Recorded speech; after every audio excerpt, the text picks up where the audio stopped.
All right, folks, looks like I'm live on YouTube and Facebook, and I'm about to pull up my Instagram stream.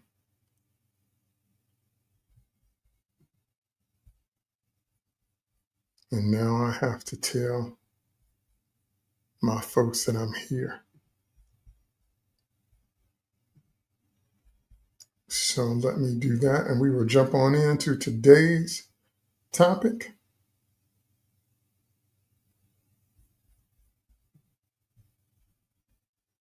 Because today's topic is going to be the Superman trailer.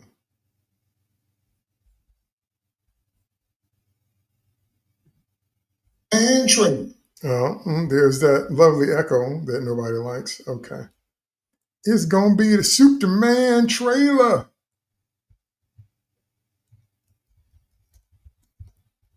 Because we have to talk about it.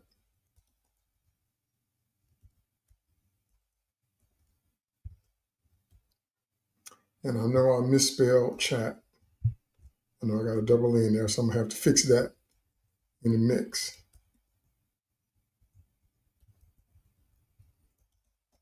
So I know that for all you keen, eagle-eyed sleuths that think I don't see that. Yes, I do. Yes, I do see that. Just want to put that out there. I'll fix it before I post the video. Okay. Okay. So now, before I get started, I want to say this. I know this trailer has already divided fans. I know there are some people that are just gushing over it because they just love it. They can't believe it. You know, Superman is back. This is blah, blah, blah, blah, blah. And some people are just like, what is this? Some people are just like, what are we doing? Okay. I'm in the latter camp. Okay. So let me say right off the bat, before we go through the trailer itself, let me say right off the bat that Gunn does not have the instincts for this character. You're not listening. Let me say that one more time in case you think I stuttered. Gunn does not have the instincts for this character. Now, I say it on Twitter all the time, and I'm going to say it again here. 50% of anything is instinct. 50% of anything is instinct. I don't care what you're talking about. If you're talking about sports, if you're talking about being an architect, if you're talking about being a professional race car driver, I don't care what you're talking about. I've talked to people who said they took piano lessons for 10 years and they still can't play. That's because a teacher can hone your skills. A teacher can give you techniques and teach you how to use them, but a teacher cannot give you instinct. Instinct is you're born with it. It's inborn. You come out the womb with it. And then someone that mentors you can take what you already have naturally and give you techniques and tools to take it to a higher level. But you can't grant somebody instinct, and you can't teach instinct either.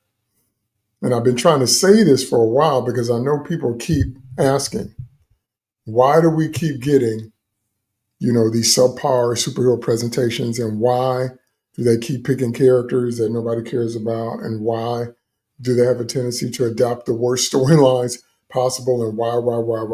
Okay, the answer is always the same. It's because they don't have the instincts for what they're trying to do. I still haven't figured out, although I think I have a good idea, why that makes people so angry.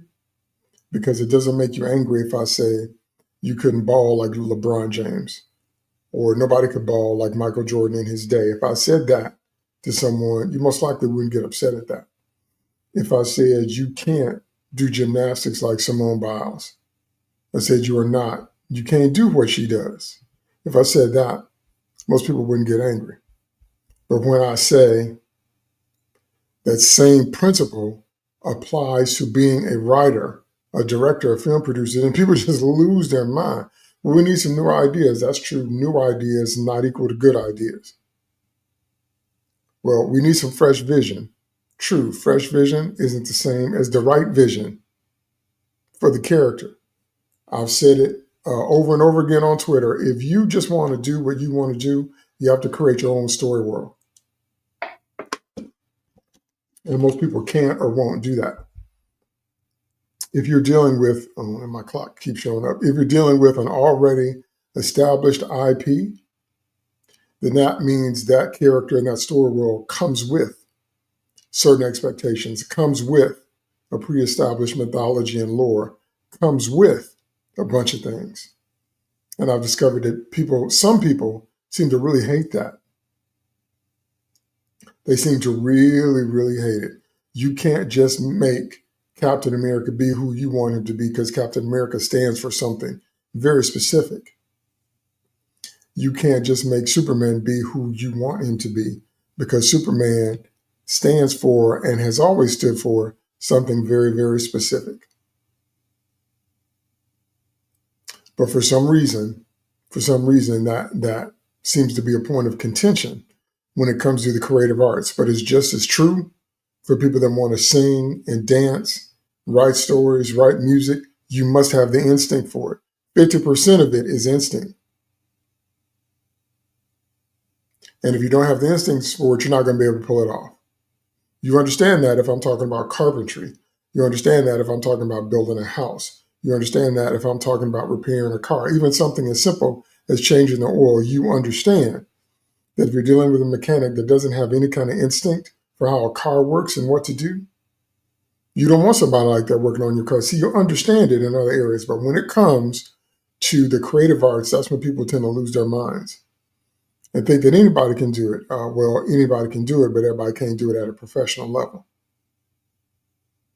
We want some new ideas. New is not synonymous with good. Well, we want a fresh take. A fresh take does not mean it's a good take. So I'm going to state it unequivocally yet one more time. Gunn does not have the instincts to pull this off. Everything in this trailer we're about to watch is going to prove to you that he does not have the instincts to try to pull this off.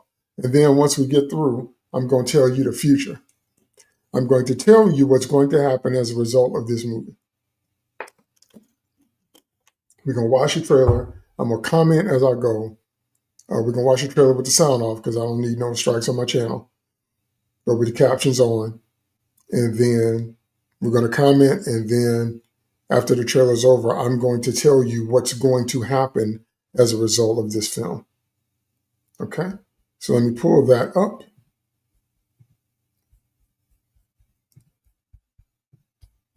You should see it on your screen now. And I think maybe I'll just put me down here so we can get more of it. Yeah, there we go. Okay. Now let me blow this all the way up so we get full screen. There we go. Okay, so here we go. Remember, sound off, captions on.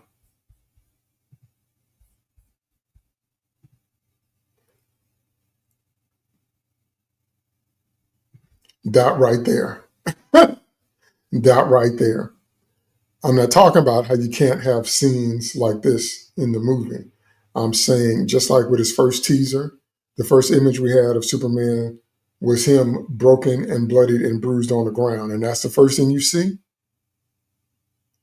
Metropolis is supposed to be bright. And we see it in other instances. So I'm not saying it's in here, but your trailer, your first official trailer, and you start out with Metropolis at night looking like that?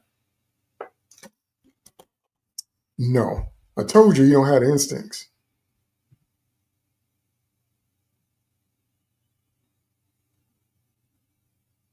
Okay.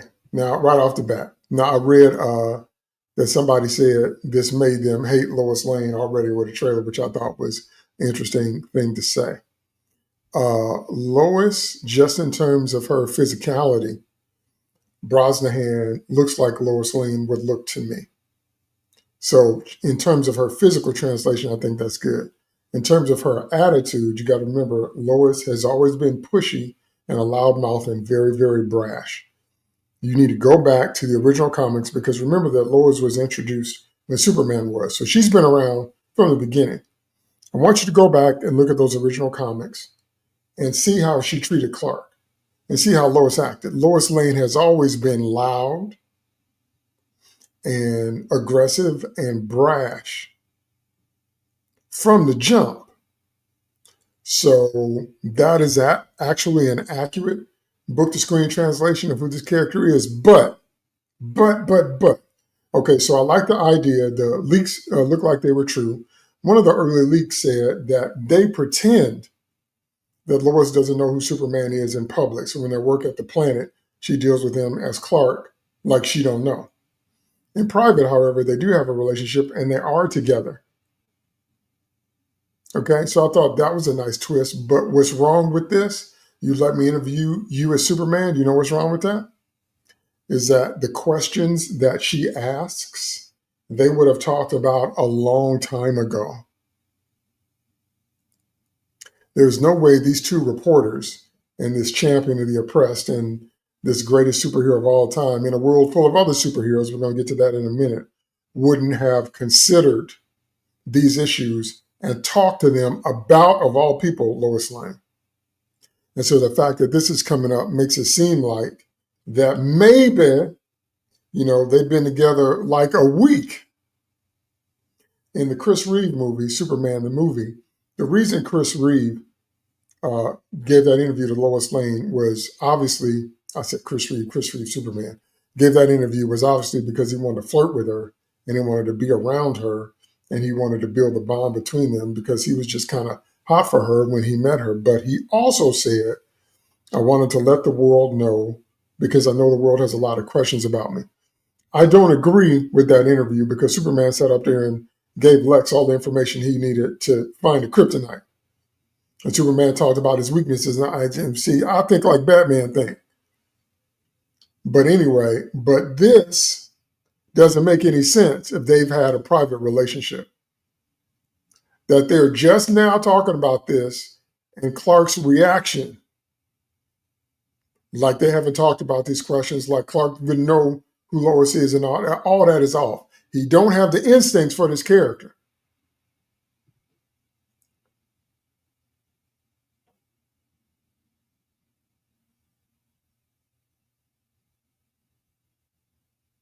Okay, that's funny. Let's do it, Cronkite, because she calls him Smallville. She's always called Clark Smallville since the Smallville TV show. So now he's got a name for her, Cronkite.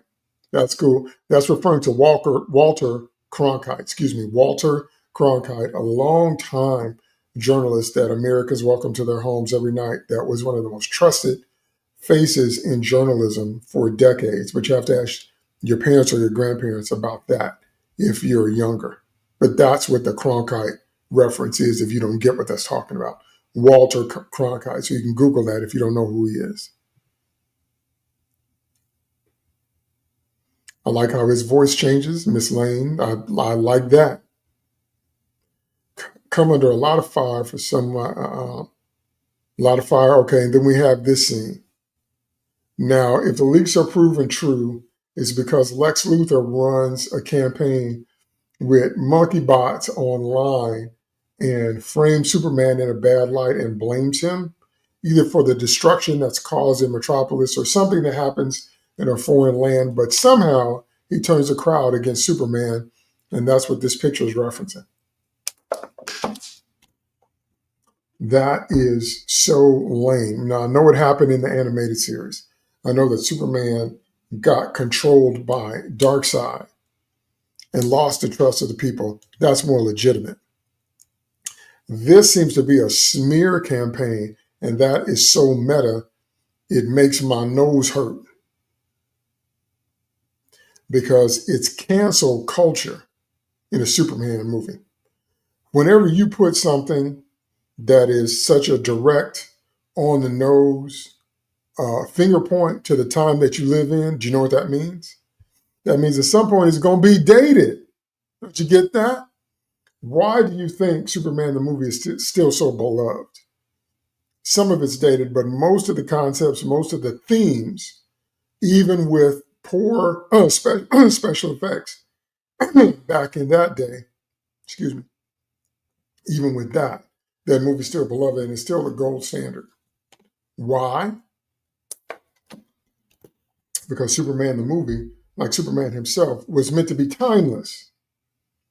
If you make cancel culture and online bots an important part of the plot, that means when that goes out, when the culture moves on, this is going to be extremely dated. Number one. Number two, I'm so sick of this dirty costume. I'm so sick of this dirty costume. Superman's costume colors are bright and primary color. There's a reason for that.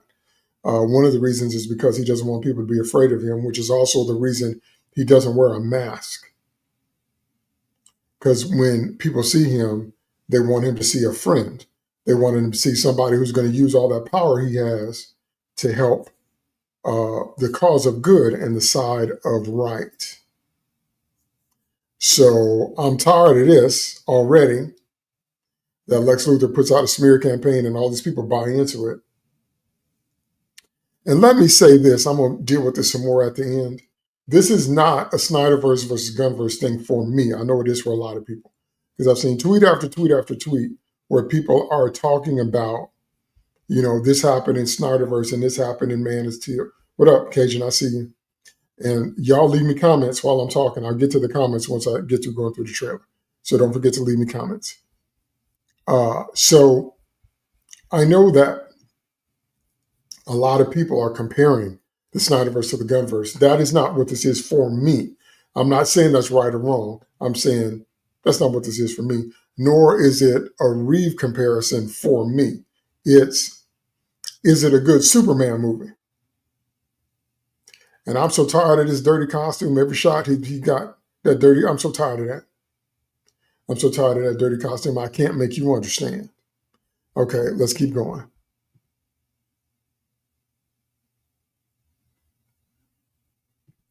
Today, the Secretary of Defense said he was going to look into your actions.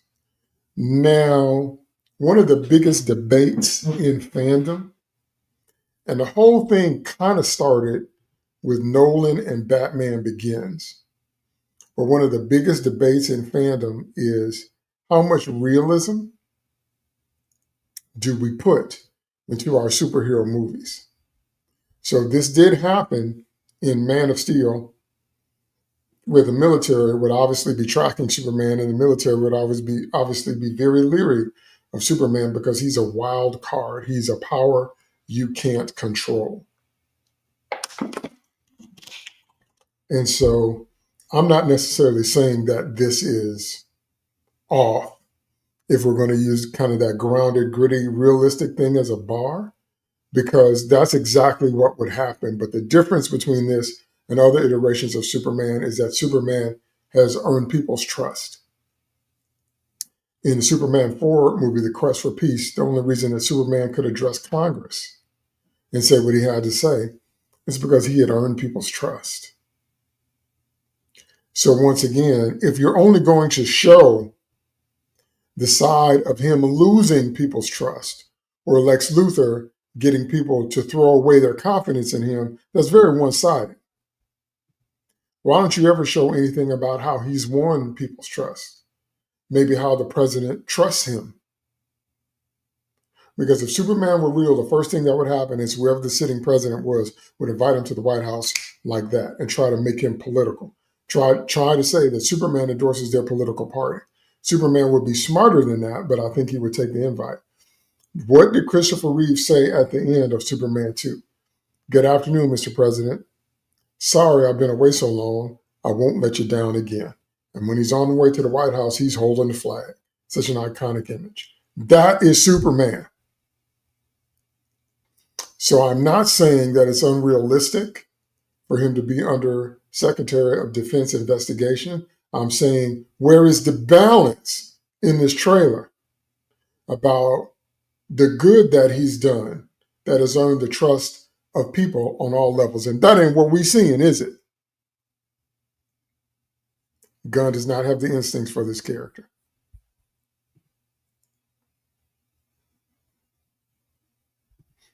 Okay, now this whole interchange between Clark and Lois is ridiculous.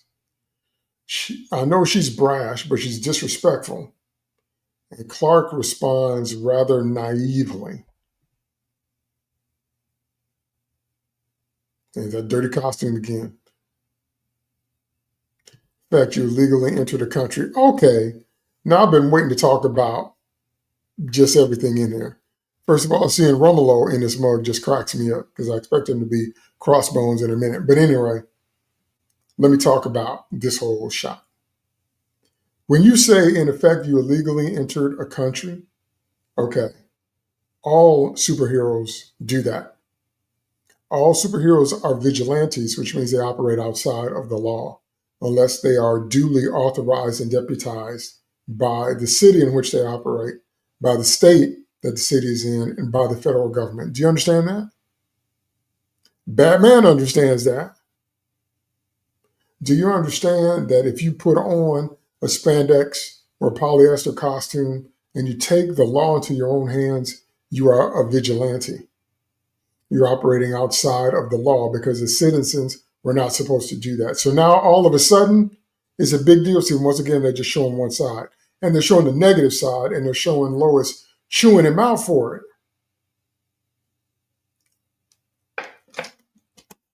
Like these conversations wouldn't have been had, like Superman wouldn't have thought about this. Now, I'm going to give you a recommendation. I want you to read Superman, Peace on Earth. It's a one-shot, oversized by Alex Ross and Paul Dini. And Superman deals with this kind of stuff, where he gets kicked out of a country because he wanted to bring food in to help some starving citizens, and the leader of the country wouldn't let him. So they shot at the citizens, and he stopped the bullets, but he realized he couldn't impose his will on other countries. So that was a better way to deal with this. But this is like Superman ain't never thought about that. And like Lois is trying to call him to the carpet, like they wouldn't have talked about that. Okay, so Romolo's in this shot. There he is with that suit that looked like it's pajamas. That shield is not bright enough. It's got the yellow in it. It's not bright enough. So I like the light blue and I like the deeper red, but the yellow, the gold on his costume is supposed to pop, and it doesn't. Then there's Ultraman. We're going to talk some more about him later, or at least we think that's Ultraman. Ultraman has been rumored to be a bunch of different characters in this movie. Ultraman from the comics was originally from Earth 3, and he's part of the crime syndicate. Earth 3 was a world where right was wrong and wrong was right and evil always won. So the Superman of that world was named Ultraman. He was not an alien from outer space. He was a human that went into inner space, shrunk down to a microscopic level, and got powers from the atomic universe and came back and became leader of the crime syndicate. It's really, really cool. Okay, I've always loved the crime syndicate. So it's been rumored that this Ultraman might actually be Bizarro. He might be a Lex Luthor Superman clone that goes bad. We'll see. Then there's the Engineer. Now, if you know anything about the Engineer, they're taking quite a few liberties with this character as well. And also, how many villains we got up in this mug? This is too many villains for one film, Lord have mercy, which means we're not really going to get a chance to go into depth for any of them. Do you understand that?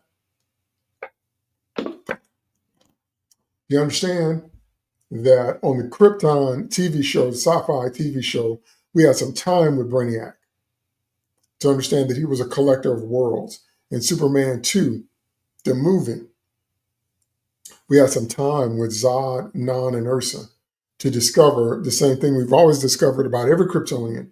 Every Kryptonian that finds out what they can do under a yellow sun immediately becomes a dictator, except Clark. Lord, I don't know why my voice is so tired. Every Kryptonian, when they find out what they can do underneath the yellow sun,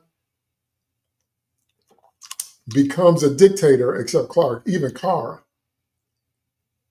When Kara was in, I'm not talking about pre-crisis Kara, because she died in Crisis on Infinite Earths and they never brought her back.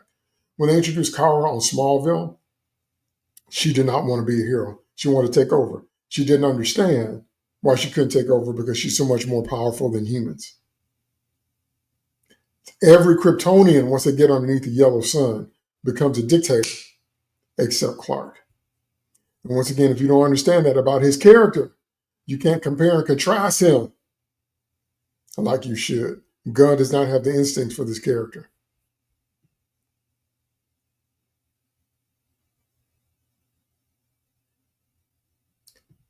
There it is again. Now, I'm going to say this again at the end, but I want you to notice as we go through this trailer, every single shot of Superman is him getting beat up.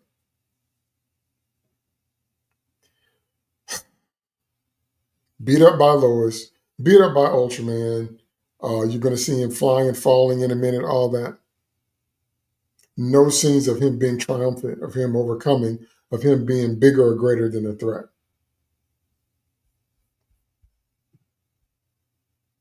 So is Luthor president? We're dealing with President Luthor in this thing. So I personally always hated that storyline, but I know some people like it. Lex Luthor is president. I like Lex more so when he's a combination of a conniving businessman and a scientific genius. I like it when he uses his connections in the business world and he uses his scientific genius to create things, to try to take over the planet or to fool Superman and do whatever he's doing. I never particularly cared for Lex Luthor as president, but whatever. I know a lot of people like that.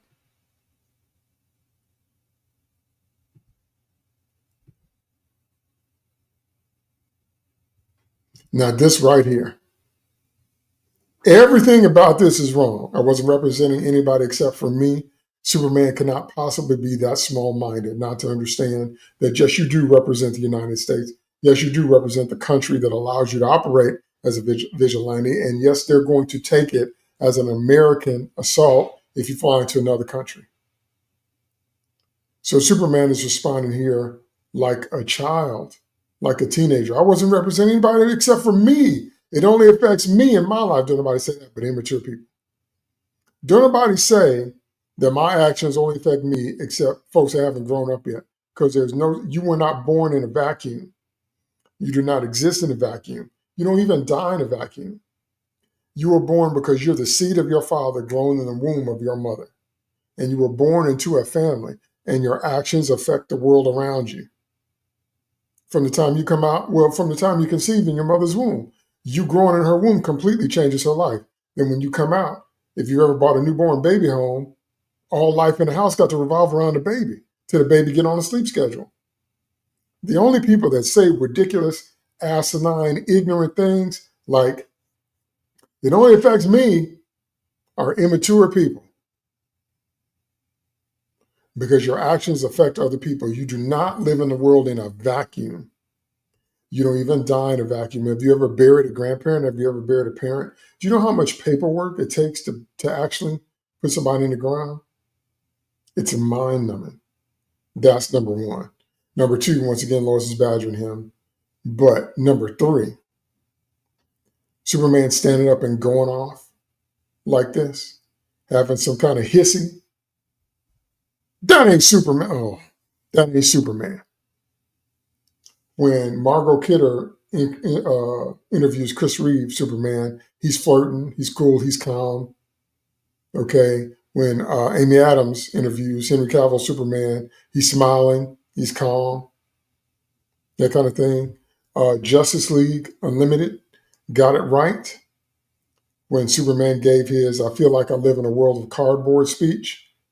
But what we have here when he's fighting Darkseid is a chance for me to really cut loose. He said, because you can take it, can't you, big boy? Because Superman would know that he would have to be in control of his temper. He'd have to be in control of everything because he can crush steel in his bare hands, because he can turn coal into diamond, and because he knows that if he loses it in front of people, it's going to send people into this tizzy. So he makes a point of learning how to stay calm more often than not. So this reaction, even in private, is completely out of character. Him throwing a hissy and saying, no, I was just representing me. You cannot possibly be that naive to not understand that people are going to blame the United States for anything that you do worldwide. Why is the Justice League allowed to operate? Because they saved the world from threats that normal human power couldn't. This was a big contention with the Avengers, remember? That Thunderbolt Ross's whole argument was that they were not authorized to go into other countries and impose their will. That's why they invented the Sokovia Accords, but the truth underneath that was that Ross just wanted to control them and have a superpower strike team, which is the same motivation as Fontaine and Thunderbolts. Just want to control them, have a superpowered strike team. So this is not a new concept, but this would not be Superman's reaction to it. Do you understand that? Gunn does not have the instincts for this character.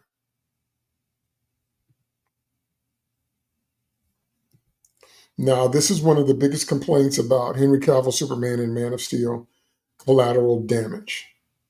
Okay, collateral damage happened in Superman 2 when Superman was fighting Zod and Ursa Nine. You remember that? So collateral damage happened in the comics when Superman fought Doomsday. So while I do agree Superman would normally do everything he could to try to take the fight away from citizens, I agree with that completely. Superman would try to go up in the upper atmosphere or into outer space, or he would try to draw them back to the fortress, or he would do something to try to get the people out of danger. But if things are happening fast and furious, he's got to fight where he is until he can relocate the fight. So I do not agree with the criticism that this is specific to this movie or trailer. No, it's not. This happens every time Superman fights. The question is he responsible for that collateral damage? And that's something that people feel very strongly about, one way or the other. Remember that Ben Affleck's Batman, Batfleck, thought that watching him, because Batfleck lost some people in the damage that Superman's fight caused, remember? That set Bruce Wayne off. He's like, yeah, no, we can't have this alien running around unchecked. That's a legitimate point of view. The other point of view is that what would happen if Superman weren't there? You ever think about that? What if these menaces, what if these different threats arose and there's no Superman to stop them, to block them, to confront them at all? The damage would be 10 times worse. It would be even more catastrophic. So it's a double conversation. It's two sides of a coin because both are true at the same time. You fight on Superman's level, there's going to be collateral damage. On the other hand, if that same level of threat presented itself and there was no Superman, it would be worse. The threats don't exist because Superman does in most cases. So we'll have to keep talking about that because I don't think there's an easy answer to that question.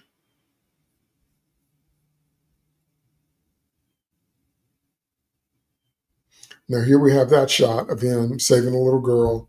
We've seen that shot over and over again. It's the only heroic thing that we really see him do, just like completely heroic. Now, there's another scene coming up. I'm going to talk about that, but it's one of the few times we see him actually rescuing a citizen. Now, here we come. Here we come with this right here. Now, this right here looks like the hammer of Baravia, as well as the engineer. So once again, there's too many villains up in this mug. If you don't know who that is, you got to Google that, look that up from the comics.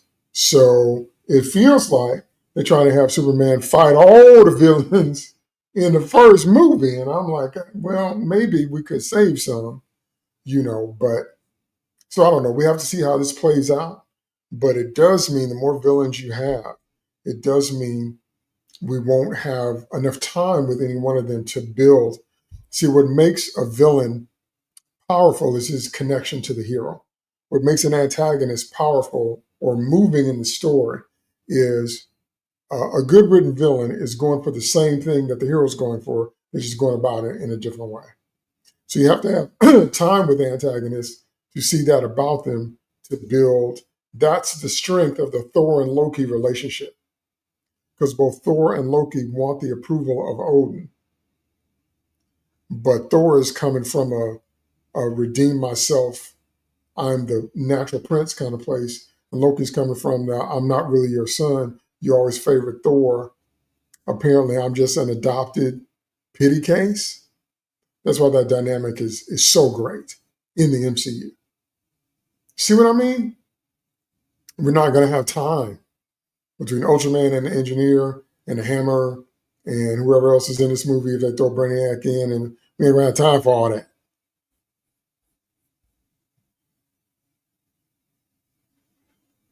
This right here, this first time I saw this hurt me. I was in pain.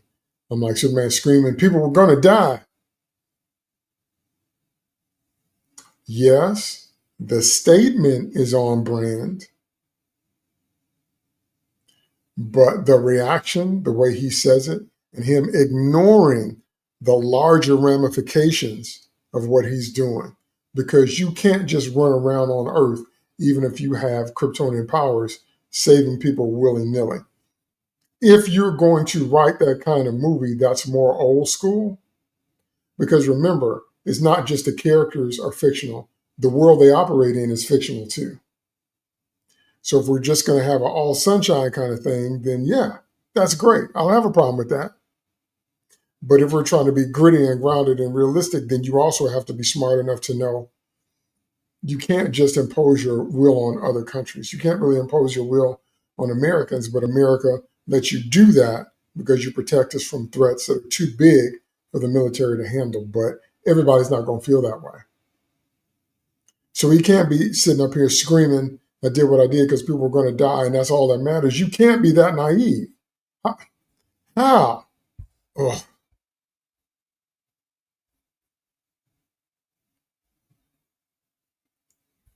Here he is again, falling down, hitting the dirt, hitting the pavement, because somebody or something knocked him out the sky. Because that's what I want to see in my Superman trailer, is him getting beat up in as many ways as possible. Gunn does not have the instincts for this character.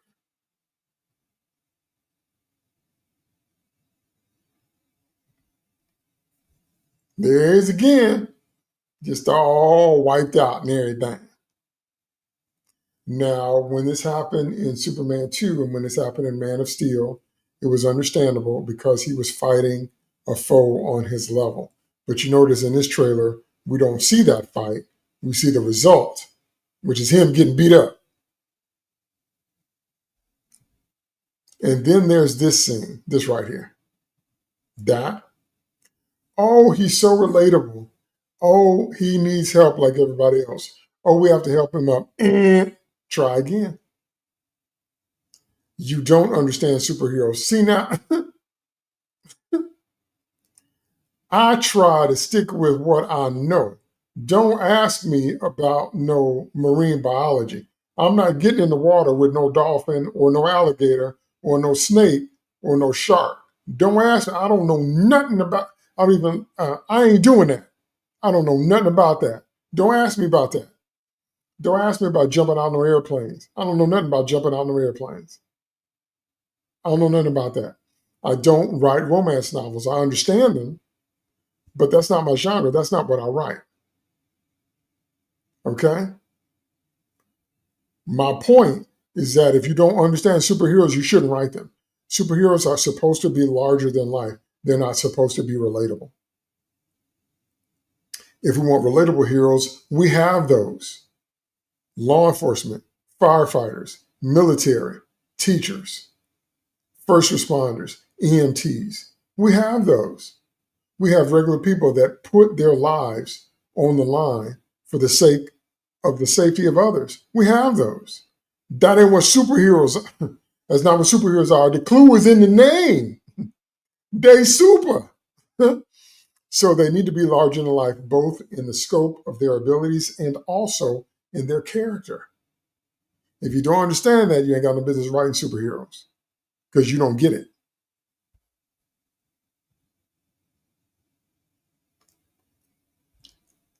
Yeah, that dirty costume. Is that dirty costume again? Hey, buddy, eyes up here. Okay. So what, he's snarky now? He's quippy now.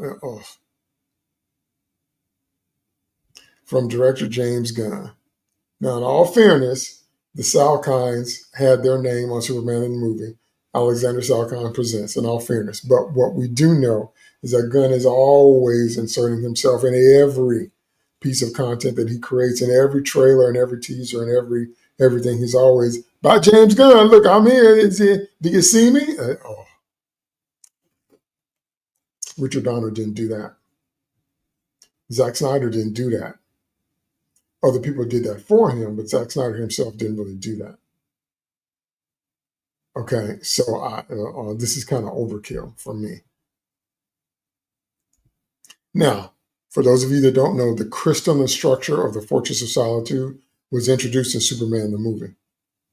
The fortress was in the Arctic before, and Superman used to have a giant door with a giant key that only he could lift. The crystalline development only happened in Superman the movie, and from that point on, they said both the fortress and the architecture of Krypton was crystal based. That's what introduced this concept. Just so you know. There's the engineer again, looking like Edwina Scissorhands in them. And oh Lord, oh Lord, oh Lord. Crypto, the super dog, is a white lab mixed with a German shepherd. There's times he's been also mixed with a beagle, but he's always been a white lab mixed with a German shepherd. He ain't never been this. He ain't never been Frou-Frou dog. He ain't never been Paris Hilton's dog. This ain't Crypto. This is literally James Gunn's dog. Once again, self-insert, but whatever. So she's, so her and Lex are coming in, and she's cleaning up the robots, and Lex once again has access to his fortress. How? Then here come Crypto with a knockout blow. Okay, so we see him punching his way out of a cage. That's good. Now this right here, this is also a trip, because there was a tweet that went viral on Twitter or X about how, well, let's watch. That when Superman saves her, that he's hitting her at Mach speed, and that he himself is 6'3", 6'4", and that she wouldn't survive that contact.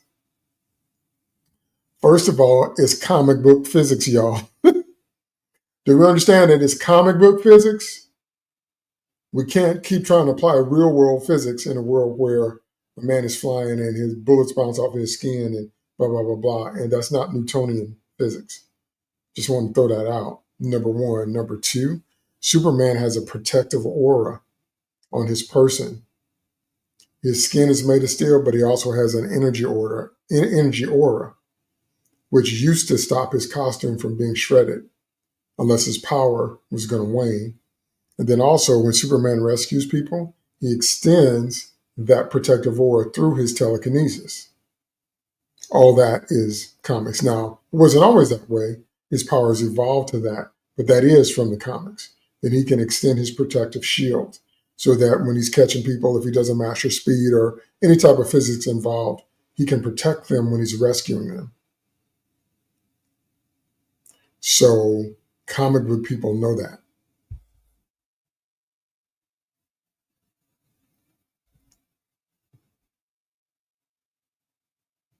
Don't know what that is. Now, everybody has theorized that that is Brainiac. If that's Brainiac, then we have yet another villain in this already overstuffed movie. Brainiac is one of my favorite Superman villains. I'm very, very tired of Lex Luthor. I love Ultraman, the real Ultraman from the comics. I love Justice Lord Superman. I love Brainiac. I love Parasite. So we'll see how this plays out. But I'm tired of Lex. Well, we don't need him. We have plenty of content with Lex Luthor in it. Plenty. And here we come to Superman with the Kents. Now, this is another thing that's been divisive for people because this is, if I'm not mistaken, this actor was also Otis from Walking Dead, whom Shane killed. But anyway, that's another conversation. So, if we're going to get into what Ma and Pa Kent would look like, I don't know either way. I know that Glenn Ford uh, had that. No, I'm not ready for that yet. So I know that Glenn Ford had that old school look. I know that Golden Age, Silver Age, and I know the Years of America that certain people are in love with.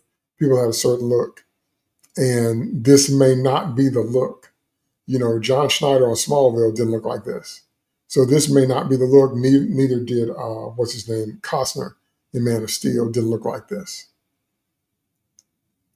So I know that that's going to be a point of contention for some people. For me, because I'm not really that emotionally invested in this movie, because so much of the rest of it is wrong for me, it doesn't necessarily bother me that much. What's going to bother me is if Jonathan Kent says something dumb like, maybe you should let a school bus of children die to protect your secret. Please shut up. Now, maybe you should let me die to protect your secret. Please shut up. Those are the two stupidest Jonathan Kent moments I've ever seen in my days of being a comic fan. So as long as he's not spouting nonsense like that, if you want to make the argument that Superman's father would be in better shape from being a farmer all his life, that's possible. But like I said, I'm not going to trip too much on it because there's so many other things in here that bother me anyway, and so I might be able to let this go. Now we get right here. We get right here to the Justice Gang, the Justice Punks, the Justice League, which what we've seen so far is Mr. Terrific, Hawk Girl, and Guy. There he is, beat up again. There he is, sick again. There he is, flat on his back again. How many times in the trailer have we seen him like this? And how many times have we seen him triumphant?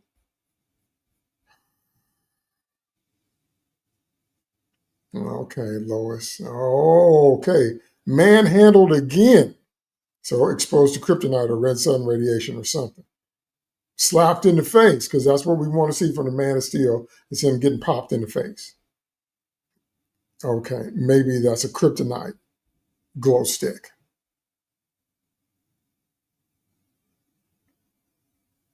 Okay, here we go. Here's the Justice League, the Justice Punks. So Mr. Terrific, Kendra Saunders, Hawk Girl, and Guy Gardner, Green Lantern. Which, again, to me, them being in here at all is ridiculous. These, except for Mr. Terrific, I like him. And I guess I kind of like Kendra too, but Nathan Fillion as Guy Gardner is ridiculous. Nathan Fillion was born to play Hal Jordan. He should have been Hal Jordan in live action. He should have been Hal Jordan on the Lantern series. He voiced Hal Jordan in a couple of the animated cartoons. Nathan Fillion was born to play Hal Jordan, as was Tom Cruise. Nathan Fillion should not be Guy Gardner. So there's that. But I want to show you something very significant in this trailer.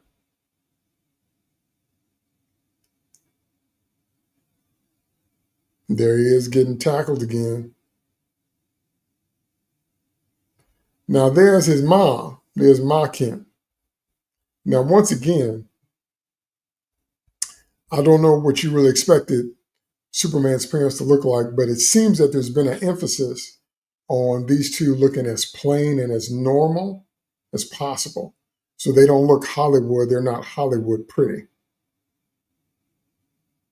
See that? So I'm not saying that's right or wrong. I'm saying that's the choice the film has made.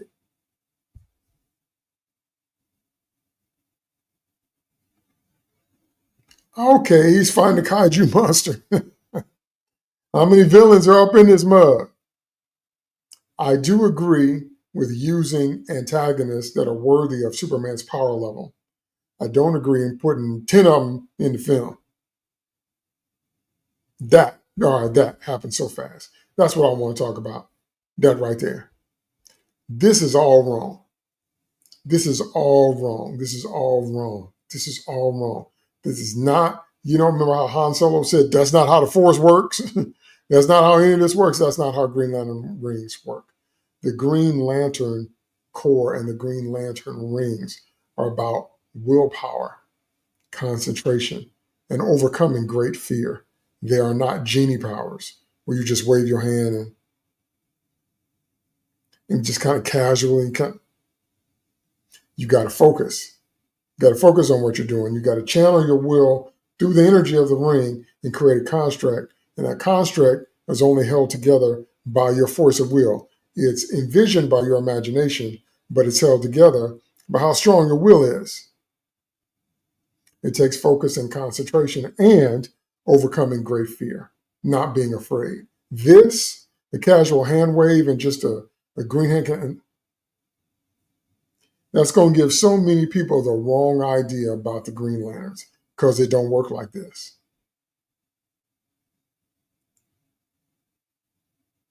Okay, here's another one.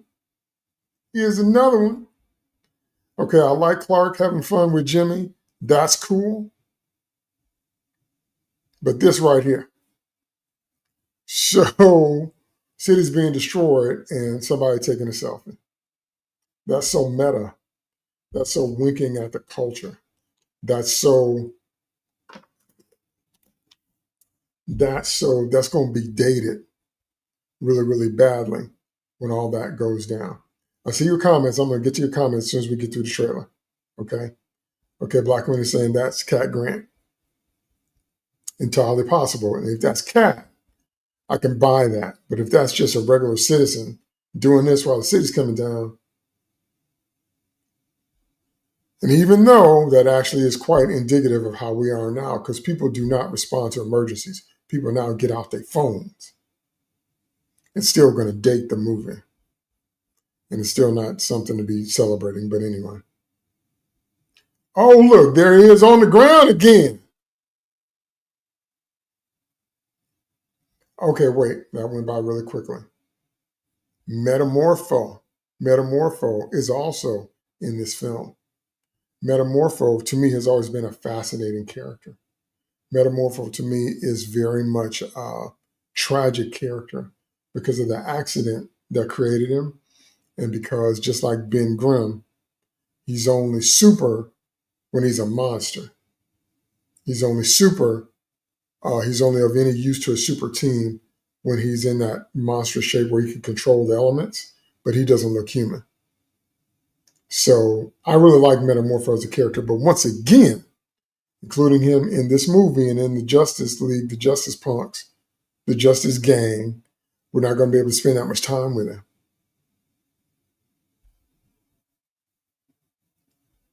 Okay, that. I talked about this at length, this shot right here, that when Superman is being held down by his robots and being recharged by the sunlight, he's clearly screaming in pain.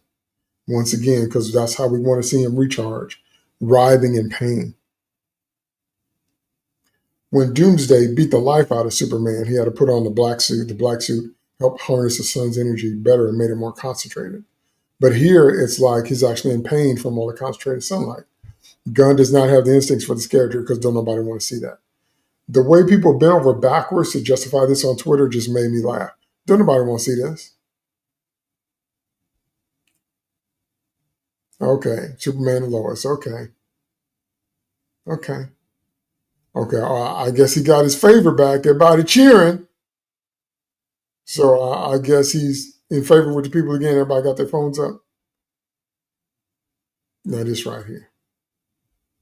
This right here. He got on mismatched pillow sheets and bed sheets. He got a 90s college slacker haircut. He got that same dirty costume on. And here come Paris Hilton's dog. That ain't Superman. But whatever. Okay, so that's our trailer. Now, let me tell you the future, and then I'm going to get to your comments because I see I got some really good comments, so I want to address them. Okay, this movie is going to have the same effect as Smallville did. Do not get me started on Smallville, because I will go on a rant the likes of which you have never seen. I knew when Smallville first came out what was going to happen. It was going to retrain a generation of people to think that that fool on Smallville was Superman, someone who was a cuck and a wuss and who only cared about Lana and got dragged kicking and screaming into the cape and only ended up with Lois because he couldn't be with Lana and sacrificed Jonathan Kent's life for Lana's. And Lana hooked up with Lex Luthor. Do not get me started on Smallville. Do not. But I knew the effect the show was going to happen. I knew the show was going to have. I knew what was going to happen is that it was going to create a whole generation of people that thought that that was actually Superman. The most reluctant, don't want to be Superman version that we've ever seen on the screen, big or small, that they were going to think that that's actually Clark. That's the effect this movie's going to have. I guarantee you. It's going to divide people because the teaser and the trailer has already divided people. There's going to be some that absolutely love it and they think that this Superman is their Superman. And then there's going to be some people who are just going to realize this is so meta and so off because Gunn does not have the instincts for this character. Okay, let me get to your comments before I close out. Okay. ZHG 1938 says, my only problem with the Kent farm is that Gunn did a self-insert to make it a trailer like the people who grew up with in Missouri, when the Kent farm is an old family farm from the 1800s onwards. I agree completely. Agree completely.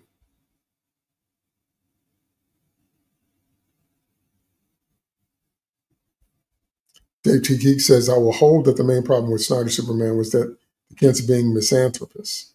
Imagine a version of Uncle Ben that said, it's not your responsibility, Peter. So, yeah, you can't have the mythological underpinning of the Kents being his main influence to be a hero, and then have Pa Kent tell him, you might have to let a bunch of school kids die. You might have to let me die. No. They got Metamorpho creating the Kryptonite, which is interesting. That is interesting. Have to see how that plays out.